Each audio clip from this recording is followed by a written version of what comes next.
This is episode 31, Transitive versus Intransitive Verbs. Now in the last video we were looking at the direct object and we were making some observations about it. One of our observations was that the direct object is not an obligatory part of the sentence, and at that point we introduced the transitive verb and intransitive verb, which is the focus of today's episode.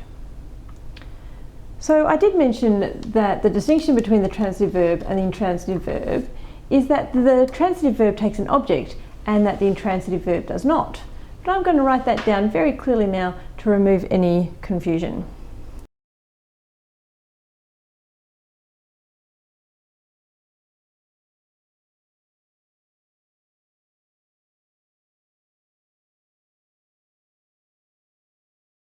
So there it is. Transitive verbs take an object and intransitive verbs do not take an object. Okay, so to make that even clearer, I've got three sentences to look at. These three sentences are: Michael wanted a biscuit, Alice waited, and you have grown. I'll make that a little bit straighter, there we go. Okay, so with Michael wanted a biscuit, we consider wanted in this sentence a transitive verb, and that's because it takes the object a biscuit. Now, if we looked at this sentence without a biscuit at the end, Michael wanted, the sentence just feels incomplete.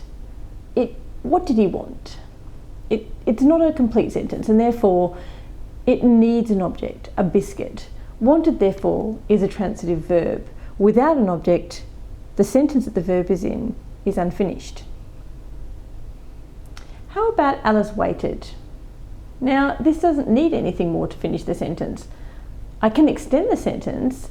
I can write Alice waited patiently. Let's write that.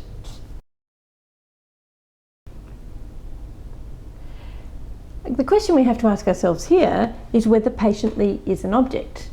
Now we know from the previous video that the object has to be a noun phrase or a pronoun, and patiently is neither of those things. It's an adverb. It's describing how Alice waited. So therefore, patiently is not an object. An object might be a biscuit. Alice waited a biscuit. Well, that's not going to work. So therefore, we can say that waited is an intransitive verb because it does not take an object.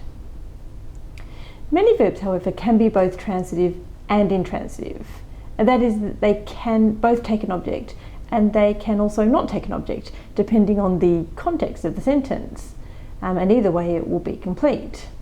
This is why I've written the next example here, you have grown.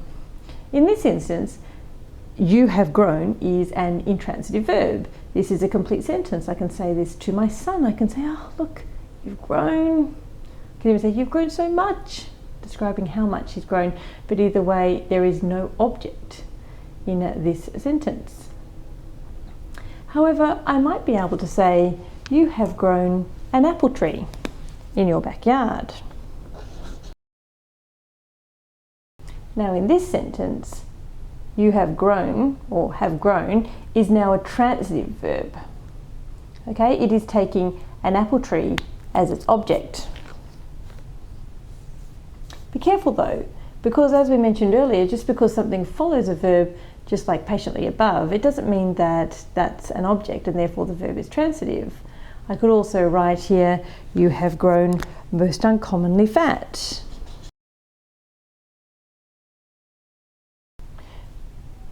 But this is neither a noun nor a pronoun nor a noun phrase. And so in this sentence, grow is still intransitive.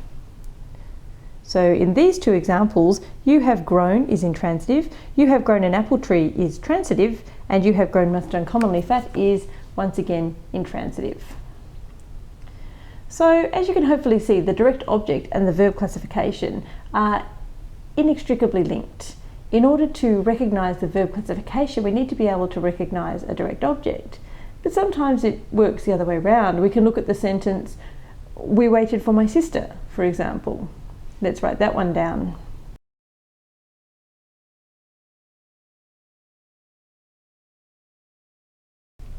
And we can ask ourselves, does wait take an object? Well, no, we already know that it doesn't. So we don't even have to think for my sister can't possibly be a direct object because wait doesn't take one. What else could it be? Well, I'll get to that soon enough, but not in our next video. The next video is actually going to look at a sentence structure called the Pesi structure.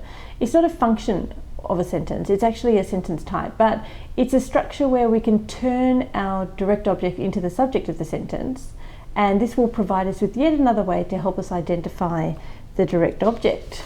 So that's the passive structure. But until then, thanks for watching the language code.